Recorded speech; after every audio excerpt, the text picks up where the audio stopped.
Kami datang dalam ucapan syukur di hari perhentian yang Kau berikan kepada kami.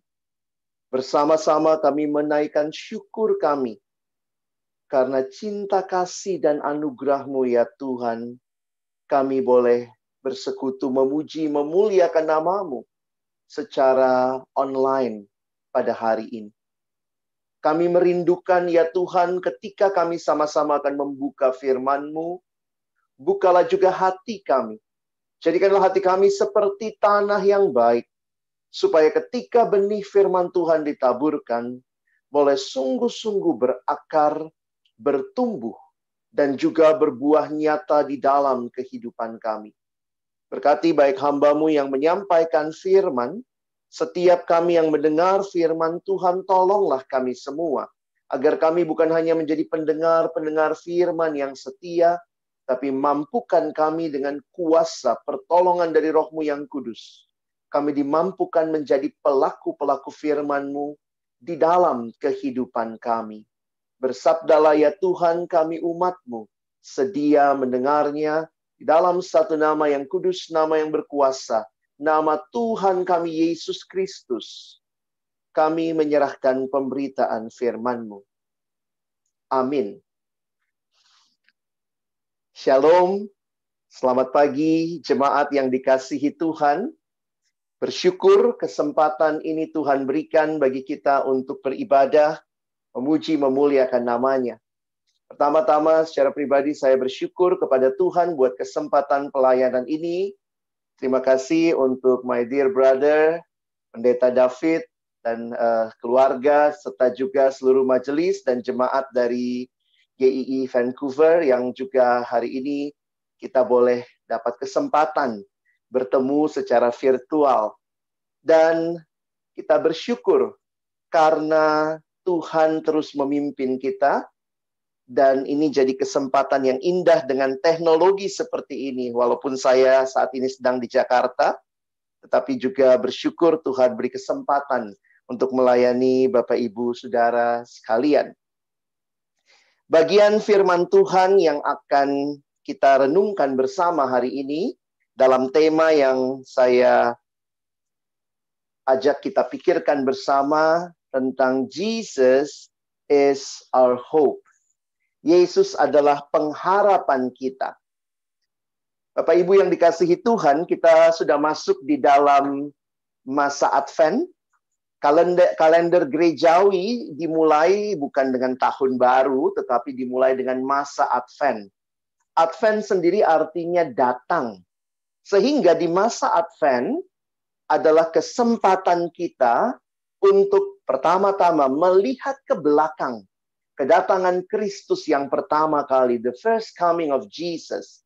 Dan kemudian juga menantikan kedatangannya kali yang kedua, looking forward.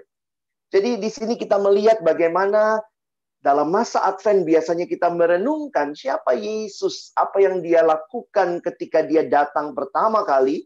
Tetapi dalam saat yang sama juga kita menantikan penggenapan kedatangannya kali yang kedua. Sehingga ini menjadi antisipasi bagi kita untuk menyambut kedatangannya. Kedatangan kali yang pertama sebagai bayi mungil di kandang yang hina. Begitu lemah. Tetapi kedatangan kali yang kedua, Dia akan datang sebagai hakim yang akan menghakimi seluruh dunia ini. Dia akan menjadi raja yang memerintah selama-lamanya. Dan inilah yang memberikan kepada kita pengharapan itu. Bahwa Kristus yang sudah datang, pasti akan datang kembali. Apa yang disampaikan di dalam firman Tuhan tentang kedatangannya? Saya mengajak kita melihat apa yang Yesus lakukan di awal pelayanannya. Dan melihat bagaimana ini juga menggenapkan nubuat yang ada di dalam perjanjian lama. Bagian firman Tuhan yang akan mendasari perenungan kita diambil dari Matius pasal 4 ayat 12-17. Dan nanti kita akan masuk ke dalam kitab Yesaya pasal 8 dan pasal yang ke-9. Saya ingin mengajak kita membaca bagian ini, sehingga jika Bapak Ibu, Saudara sekalian memiliki Alkitab, silakan dibuka. Kalau tidak, saya juga sudah menuliskan seluruh ayatnya, ada di screen saudara. Saya bacakan ayat 12 sampai ayat yang ke-17. Tetapi waktu Yesus mendengar bahwa Yohanes telah ditangkap, menyingkirlah ia ke Galilea. Ia meninggalkan Nazaret dan diam di Kapernaum di tepi danau, di daerah Zebulon dan Naftali, supaya genaplah firman yang disampaikan oleh Nabi Yesaya. Tanah Zebulon dan tanah Naftali jalan ke laut, daerah seberang sungai Yordan, Galilea, wilayah bangsa-bangsa lain. Bangsa yang diam dalam kegelapan telah melihat terang yang besar, dan bagi mereka yang diam di negeri yang dinaungi maut telah terbit terang. Sejak waktu itulah Yesus memberitakan, bertobatlah sebab kerajaan sorga sudah dekat. Jemaat yang dikasihi Tuhan, ini adalah bagian awal pelayanan Yesus yang dicatat di dalam Injil Matius. Bahwa kedatangan Yesus, pelayanan yang akan dia lakukan, menggenapkan apa yang sudah disampaikan oleh Nabi Yesaya. Bagian yang dikutip di sini di dalam ayat 4, pasal 4 ayat 15 dan 16. Ini adalah apa yang juga dinyatakan di dalam kitab Yesaya. Kalau saudara memperhatikan, di mana sih daerah Zebulon dan Naftali? Di dalam pembagian tanah, maaf ini mungkin cukup kecil, kalau bisa diperbesar, mungkin bisa di Zoom, yang ada di Zoom meeting ini bisa melihat daerah Zebulon dan Naftali itulah daerah Galilea. Jadi ini menggenapkan bahwa Yesus akan memulai pelayanannya di Galilea. Saya pikir ada begitu banyak ayat-ayat firman Tuhan yang begitu luar biasa digenapi dalam diri Yesus. Sehingga ini pasti bukan kebetulan. Apalagi jika kita melihat bahwa nubuat ini disampaikan ratusan tahun sebelumnya. Nah, sehingga saya ingin mengajak kita melihat juga dalam kitab Yesaya, di mana kita melihat Yesaya bernubuat tentang kedatangan Mesias kurang lebih 700 tahun sebelum kelahiran Yesus. Dan ayat yang kita baca tadi, bangsa yang berjalan di dalam kegelapan telah melihat terang yang besar.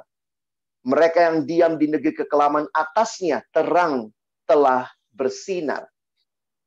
Saudara, mungkin kalau kita baca ayat ini, kita tidak mengerti apa yang jadi konteks dari bacaan kita. Karena itu hari ini saya ingin mengajak kita belajar bagian ini, dan kita mengerti kondisi sebelum ayat 1 ini disampaikan. Kenapa Tuhan berkata bangsa yang berjalan di dalam kegelapan telah melihat terang yang besar? Ada apa yang terjadi? Sehingga terang itu begitu rupa memberikan harapan. Bagian firman Tuhan yang kedua yang saya ingin kita pikirkan bersama adalah Yesaya pasal 8 ayat 19 sampai ayat yang ke-23. Kalau saudara melihat di Alkitab, ini persis sebelum Yesaya 9 ayat 1.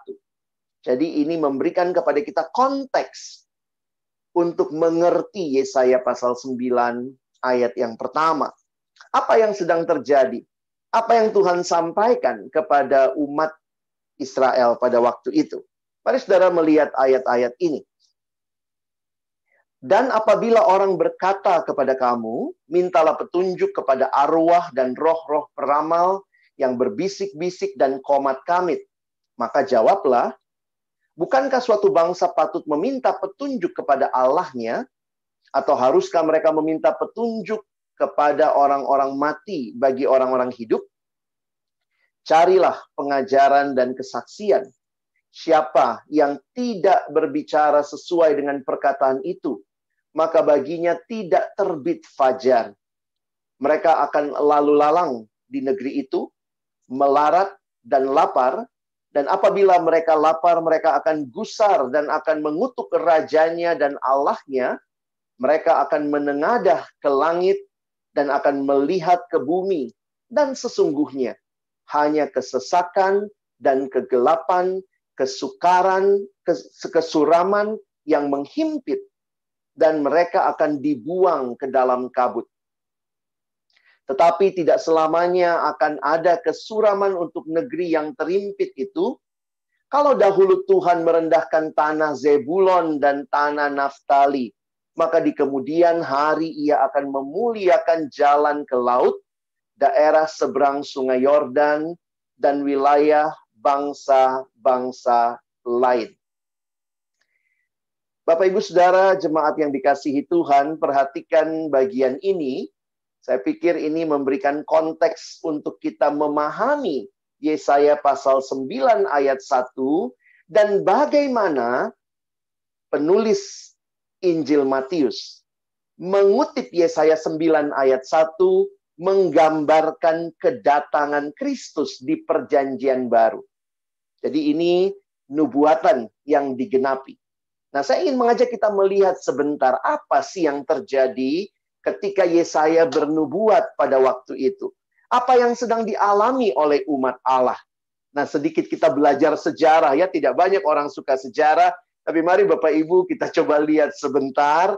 Ada pergumulan kerajaan-kerajaan pada waktu itu. Nah, Bapak Ibu bisa lihat di dalam peta ini. Ada kerajaan-kerajaan yang ada di masa Yesaya bernubuat pada waktu itu.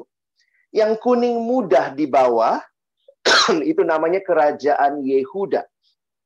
Yang kuning muda, Bapak Ibu lihat itu judulnya kerajaan Yehuda.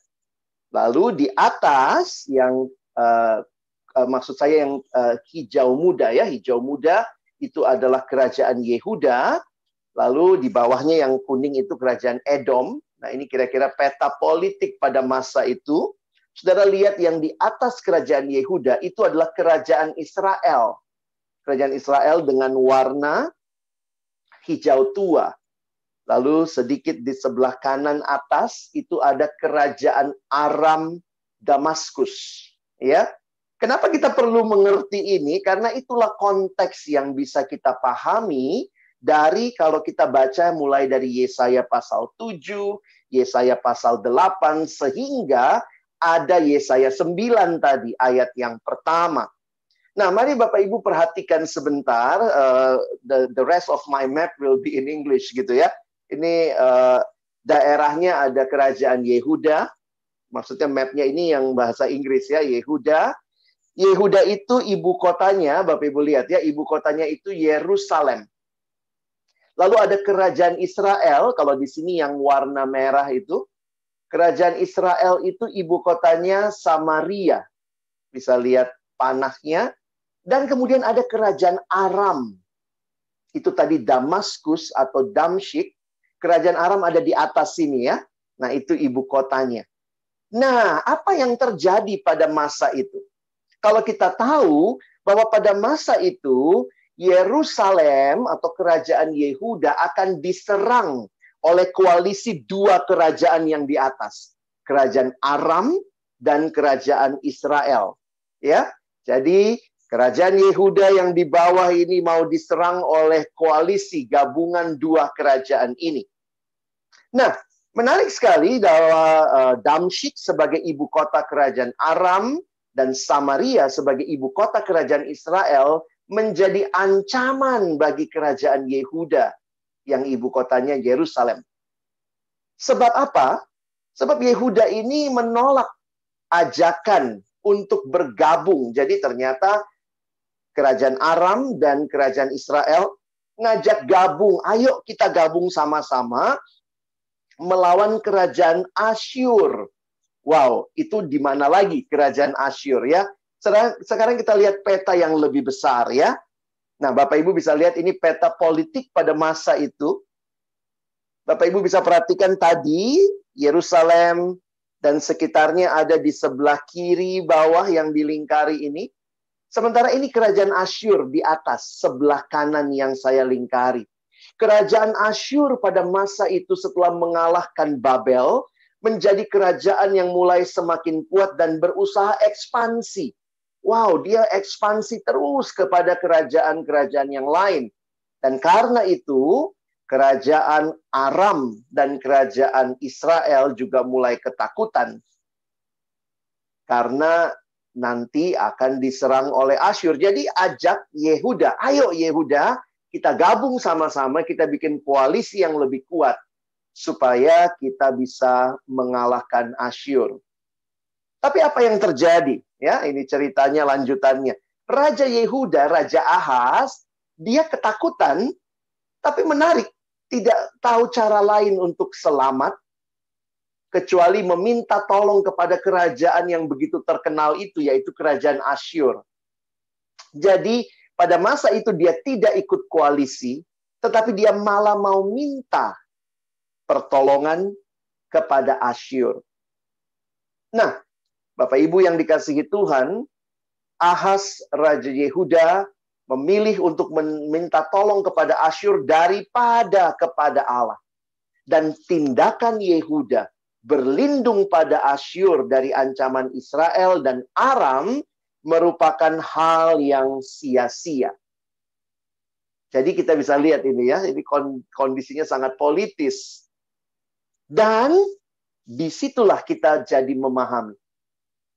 Nabi Yesaya diutus Tuhan untuk memberitahukan agar Raja Ahaz tidak minta bantuan kepada Asyur. Kenapa?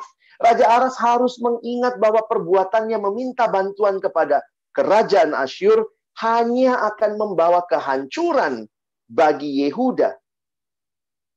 Dan sebenarnya ini yang Tuhan sedang soroti. Bahwa berharap kepada manusia adalah sia-sia. Tindakan Yehuda berlindung pada Asyur dari ancaman dua kerajaan Israel dan Aram. Di dalam bagian Yesaya 8 di bagian awal itu disamakan dengan menolak aliran sungai Allah yang memberi keselamatan. Akibatnya, malah Asyur itu akan jadi gelombang yang menenggelamkan Yehuda. Dan kalau kita perhatikan di dalam waktu selanjutnya, ini yang menjadi kondisi yang menyedihkan. Ketika umat Allah harusnya berharap kepada Allah, harusnya berlindung kepada Allah, tetapi raja yang hatinya jauh dari Tuhan ini malah melihat kekuatan Asyur dan malah berpikir untuk berlindung kepada Asyur yang memang rising kingdom pada masa itu, yang kemudian mulai menaklukkan banyak bangsa. Bapak Ibu Saudara yang dikasihi Tuhan, di dalam situasi inilah yang digambarkan dalam nubuat Yesaya tadi. Inilah kesuraman, inilah situasi yang gelap. Dan dalam situasi yang gelap itu, apa yang menjadi pengharapan bagi umat Allah? Bapak Ibu Saudara, situasi memang bisa membuat kita kehilangan harapan. Apalagi situasi-situasi yang kita sadar betul kita tidak bisa mengontrolnya. Political situation. Sekarang dengan pandemik seperti ini, banyak orang yang hopeless. Dan memang realitanya menyedihkan. Kita berharap kepada banyak hal. Saya pikir Tuhan juga bekerja di tengah-tengah adanya vaksin yang sedang diuji coba. Kita tahu itu semua menjadi cara Tuhan juga membawa pemulihan. Tetapi di dalam dasar hati yang terdalam, sebenarnya pertanyaannya, kepada siapa manusia berharap? Di tengah situasi yang hopeless inilah, kita melihat firman Tuhan ini datang kepada Nabi Yesaya untuk disampaikan kepada bangsa Yehuda, kepada kerajaan Yehuda. Karena waktu itu Yesaya bernubuat kepada kerajaan Yehuda. Nah, saya ingin mengajak kita melihat dua hal saja pada pagi ini. Yang pertama saya beri judul, inilah kondisi dunia yang quote and quote tanpa pengharapan. Nanti kita akan masuk bagian yang kedua, ini bagian yang pertama terlebih dahulu. Saudara yang dikasihi Tuhan, inilah kondisi dunia tanpa pengharapan. Saudara, menarik waktu saya mencoba mempersiapkan, merenungkan, apa sih yang dimaksud dengan tanpa pengharapan? Mengapa saya memberikan tanda kutip di situ?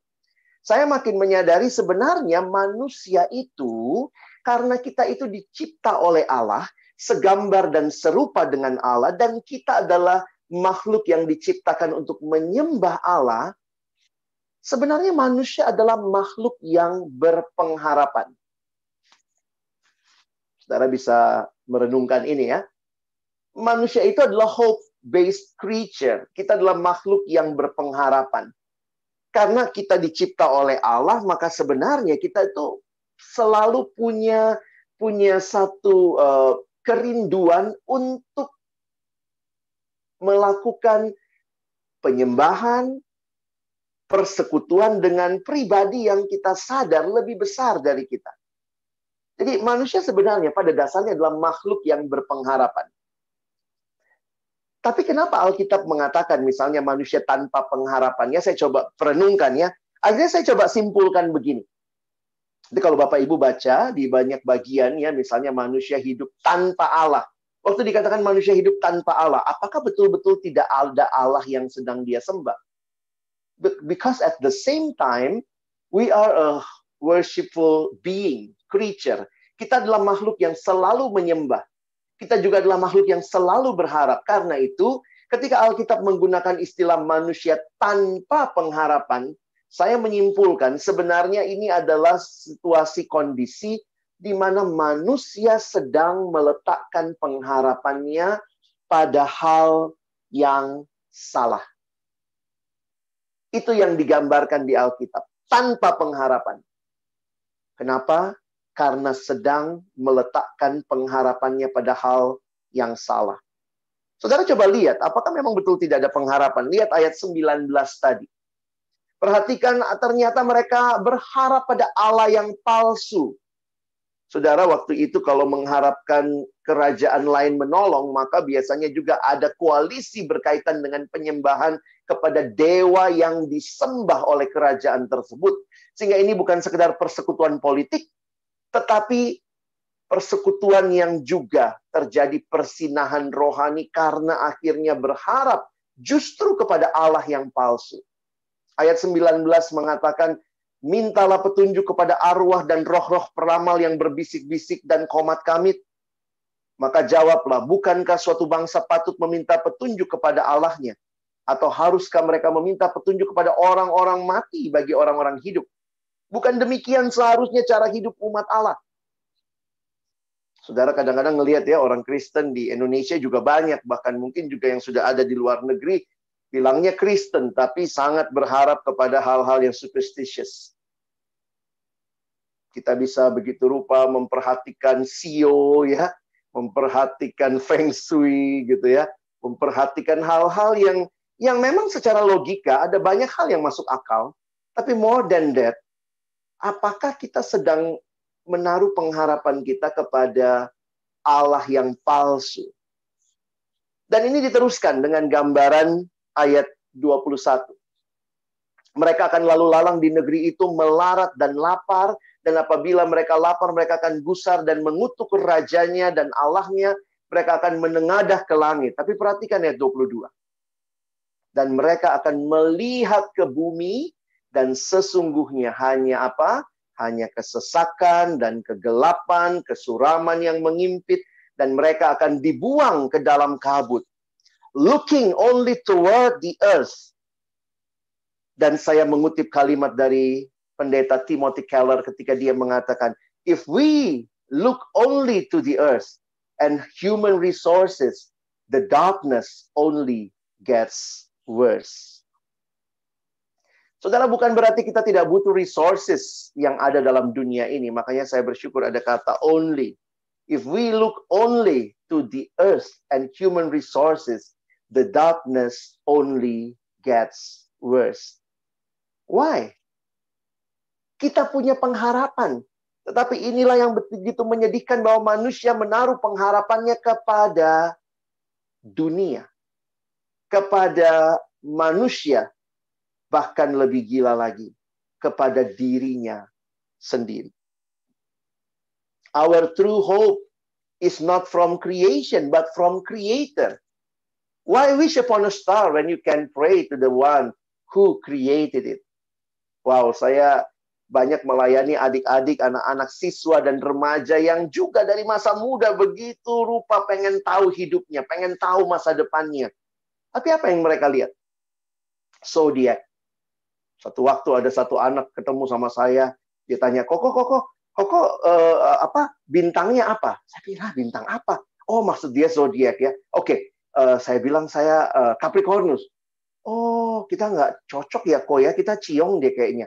Itu belum ngobrol yang lain, baru tanya, baru kenalan, langsung bilang ciong gitu ya. Nggak cocok.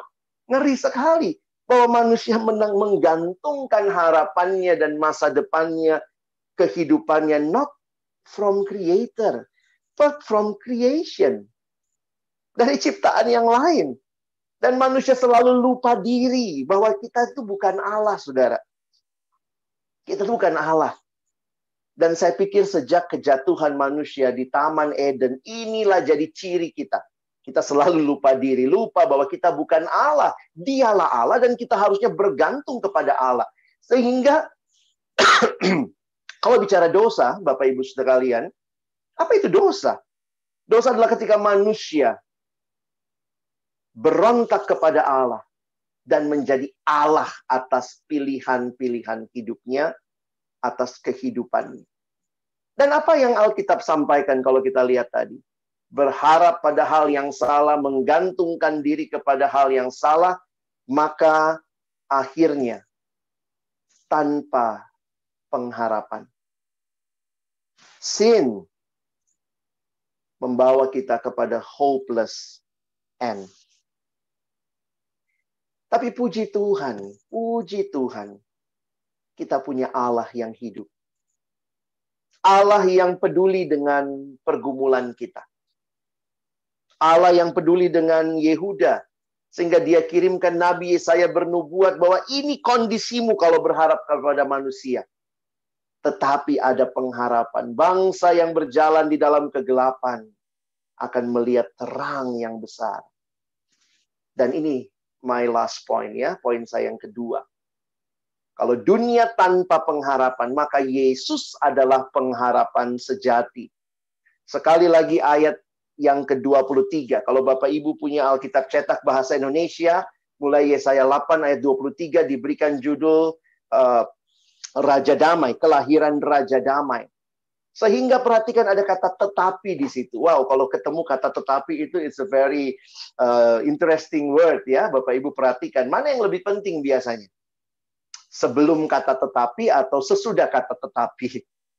Biasanya sesudah ya. Misalnya ada yang bilang, wah dia tuh cantik, pinter, kaya, wow. Tapi sudah meninggal. Wah itu, perhatikan belakangnya ya. The most important things usually at the end ya. Memang tadi ada kesuraman, tetapi tidak selamanya akan ada kesuraman untuk negeri yang terimpit itu. Kalau dahulu Tuhan merendahkan tanah Zebulon dan tanah Naftali, maka di kemudian hari, Ia akan memuliakan jalan ke laut, daerah seberang sungai Yordan, wilayah bangsa-bangsa lain. Perhatikan Bapak Ibu Saudara, inilah yang Yesus genapkan. Apalagi Yesus memulai pelayanannya justru dari daerah Zebulon dan Naftali, daerah Galilea. Dari situlah Yesus di Kapernaum tadi, dia punya hometown di Nazaret, itu semua ada di Galilea. Sehingga Tuhan bertindak. Bangsa yang berjalan di dalam kegelapan telah melihat terang yang besar. Mereka yang diam di negeri kekelaman, atasnya terang telah bersinar. Mari Bapak Ibu perhatikan sebentar ya, kalau lihat perenungan ini dan apa bahasa, gaya bahasa yang dipakai menyampaikan nubuat ini bagi saya is very interesting. Karena ini gambaran matahari yang terbit. Kalau Bapak Ibu lihat beberapa terjemahan menggunakan istilah seperti matahari yang terbit ya, terang telah bersinar. Sehingga saya setuju dengan kesimpulan Pendeta Timothy Keller ketika dia mengatakan, even the light is not from the earth. Cahaya itu bukan dari dunia. Tapi sama seperti manusia dalam dunia melihat terang matahari dari luar bumi. Demikianlah pertolongan ilahi itu. Not from the earth, but from God alone. Pengharapan, keselamatan bukan dari dunia, bukan dari manusia, tapi dari Allah. Ada ayat-ayat yang mengingatkan, Yesaya berkali-kali juga berbicara, jangan berharap pada manusia. Jadi saya makin sadar ya, manusia itu makhluk yang berharap, saudara. Pasti lagi ada yang diharapin, nggak mungkin tanpa harapan. Tapi sayangnya berharap pada hal yang salah. Sebab apa tidak boleh berharap pada manusia? Ia tidak lebih daripada embusan napas, dan sebagai apakah ia dapat dianggap. Tapi siapa yang berbahagia? Mazmur 146 mengatakan, berbahagialah orang yang mempunyai Allah Yakub sebagai penolong, yang harapannya pada Tuhan Allahnya. Dia yang menjadikan langit dan bumi, laut dan segala isinya, yang tetap setia untuk selama-lamanya, menegakkan keadilan untuk orang-orang yang diperas, dan memberi roti kepada orang-orang yang lapar. Mari survei sebentar Perjanjian Baru. Apa yang dikatakan tentang pengharapan? Siapakah pengharapan itu? Di Perjanjian Baru ada beberapa kitab yang terkenal, tulisan-tulisannya Rasul Paulus. Di dalam 1 Timotius 1 ayat 1 sampai 2, ya, sekedar untuk mengingatkan kita saja. Nanti Bapak Ibu bisa cek lagi ayatnya, PA sendiri begitu ya. Perhatikan. Digambarkan Christ Jesus our hope. Wow. Christ Jesus our hope. Paulus menuliskan Yesus Kristus pengharapan kita. Murid Yesus ada yang namanya Yohanes. Lihat kalimat Yohanes. 1 Yohanes 3 ayat 3. Setiap orang yang menaruh pengharapan itu kepadanya. Kalau lihat konteksnya, kepada Yesus, menyucikan diri sama seperti Dia yang adalah suci. Di kitab Ibrani ada gambaran yang menarik juga. Pengharapan itu adalah sauh. Kata sauh artinya anchor, jangkar. Adalah sauh yang kuat dan aman bagi jiwa kita. Jadi sebenarnya kalau ada pengharapan itu aman jiwa kita ya. Ada anchornya yang telah dilabuhkan sampai ke belakang tabir, di mana Yesus telah masuk menjadi perintis bagi kita. Ketika ia menurut peraturan Melkisedek menjadi imam besar sampai selama-lamanya. Jesus is our anchor, is our hope. Paulus, Yohanes, penulis kitab Ibrani. Coba lihat apa yang Petrus sampaikan. Menarik sekali kalimat Petrus di dalam 1 Petrus 1, ayat yang ketiga. Kalimat yang dia katakan bahwa melalui kebangkitan Kristus, born again to a living hope through the resurrection of Jesus Christ from the dead. Dalam bahasa Indonesia, perhatikan kalimatnya. Yang oleh kebangkitan Yesus Kristus dari antara orang mati, kepada suatu hidup yang penuh pengharapan. Saudara, hidup penuh pengharapan karena Yesus bangkit dari antara orang mati. Wow. We have a living hope because we have a living Savior. Yesus tidak tinggal mati di dalam kubur. Siklus hidup manusia normal. Lahir, hidup, mati. Itu siklusnya. Lahir, hidup, mati. Tapi di dalam Kristus, bukan itu saja. Lahir, hidup, mati, bangkit. Sehingga apa yang kita lihat mustahil, seolah-olah kematian menjadi titik terakhir manusia. Buat kita yang ada di dalam Kristus, lihat Yesus bangkit. He is a living Savior, then we have a living hope. Kita punya pengharapan yang hidup. Yang digambarkan di dalam ayat yang keempat ya. Menerima suatu bagian yang tidak dapat binasa, yang tidak dapat cemar, dan yang tidak dapat layu. Yang tersimpan di sorga bagi kamu. Mari Bapak Ibu Saudara yang dikasihi Tuhan. Saya sadar betul virus corona ini sudah jadi masalah dunia. Ini awalnya cuma masalah kesehatan kan? Tapi sekarang sudah jadi masalah sosial, bahkan jadi masalah ekonomi, masalah politik bahkan, juga jadi masalah pendidikan, anak-anak harus belajar di rumah, menjadi masalah spiritual, gereja harus seperti ini. Dan mungkin sekali we fear of the future, what will happen in the future? Tapi kembali hari ini, saya pikir Tuhan ingin kita melihat kepada Dia. Dan ada beberapa pemikiran yang saya ingin sampaikan untuk kita sama-sama pikirkan. Pertama, God never promises that we will never be disappointed. Coba ingat baik-baik pengalaman kita. Saya pikir kita bukan orang yang menipu diri ya. Wah, ini nggak apa-apa, corona itu biasa begitu ya. Apalagi ketika mungkin Bapak, Ibu, Saudara ada yang terkena dampaknya. Yang terkena langsung dampaknya. Mungkin karena keluarga kita ada yang kena, atau bahkan ada yang meninggal. Saya melihat bahwa Tuhan tidak pernah berjanji kita akan melalui hidup yang tidak punya masalah. No. Dan bahkan masalah-masalah itu mungkin sekali mengecewakan kita. Tapi apa janji Tuhan, saudaraku yang dikasihi Tuhan? Ini janjinya, God walks with us in our disappointment. Dan itu bagi saya adalah keindahan hidup beriman kita. Kalau saudara mau jadi orang Kristen tanpa masalah, saudara salah pilih ya. Yesusnya aja lewat jalan salib, masa kita mau lewat jalan tol, jalan bebas hambatan. Kadang-kadang saya pikir Tuhan terima kasih, engkau melalui jalan salib, tapi engkau tetap taat kepada Allah. Itu jadi teladan buat kita. Bahwa jalan salib yang begitu menyakitkan, begitu menyedihkan, mungkin ada onak dan duri.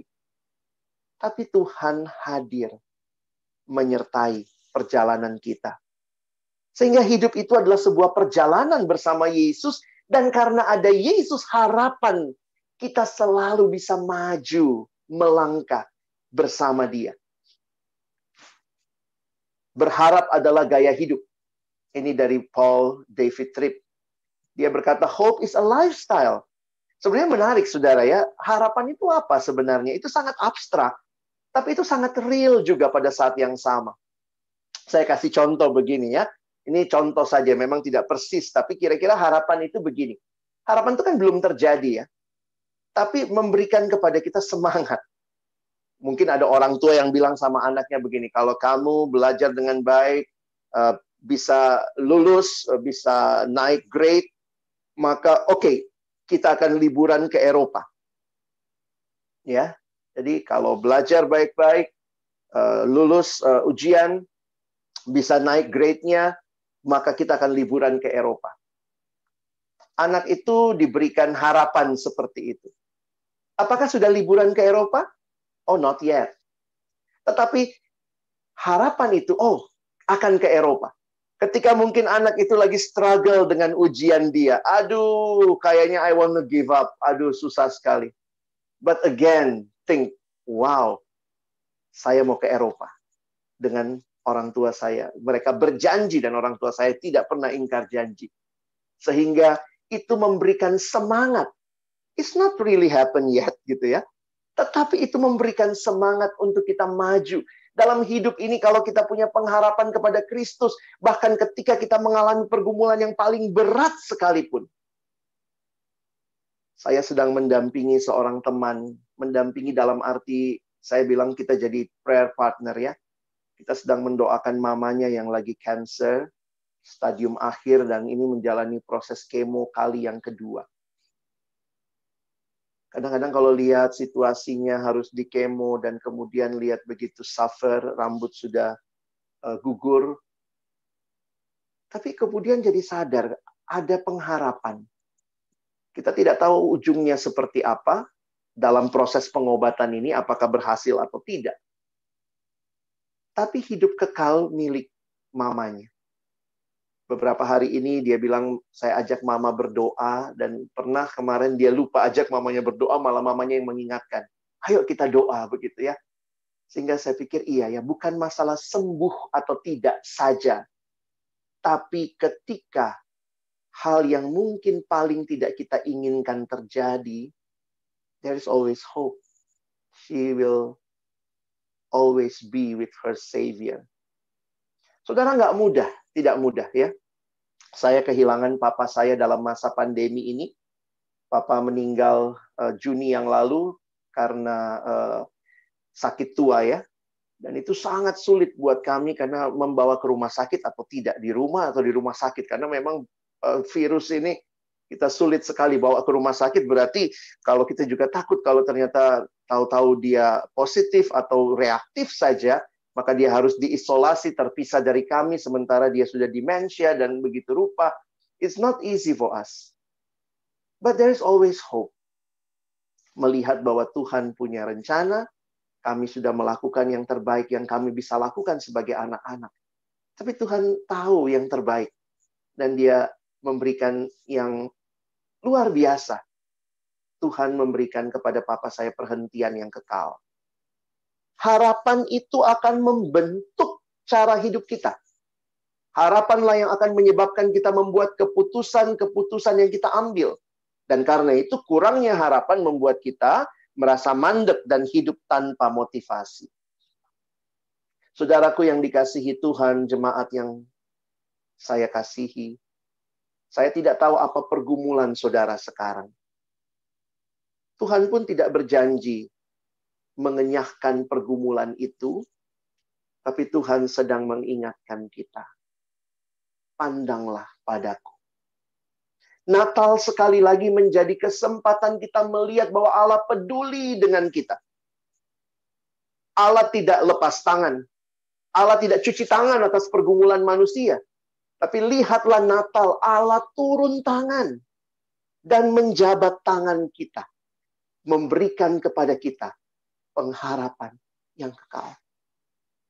Sehingga saya tutup dengan kutipan yang indah ini. Jesus turns your hopeless end into endless hope.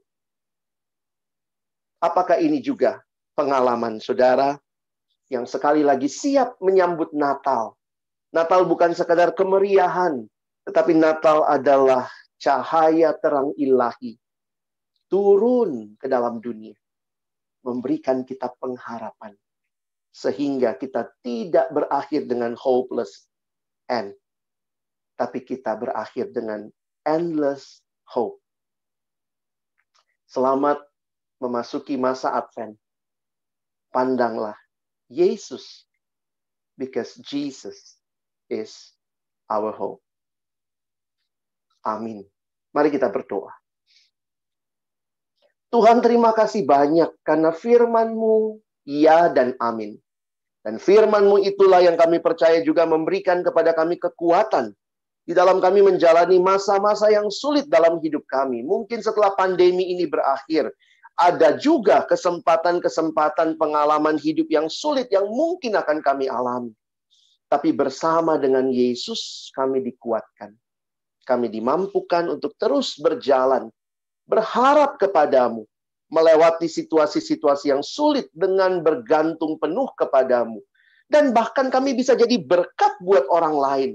Karena pengharapan itu bukan hanya berhenti pada diri kami, tapi kami mau bagikan kepada mereka yang belum kenal Yesus. Kiranya mereka kenal siapa satu-satunya Tuhan dan Juru Selamat yang memberikan pengharapan yang kekal. Terima kasih Tuhan. Kami bersyukur karena kami boleh dihiburkan oleh firman-Mu, diteguhkan. Dalam nama Yesus kami bersyukur, kami berdoa. Amin.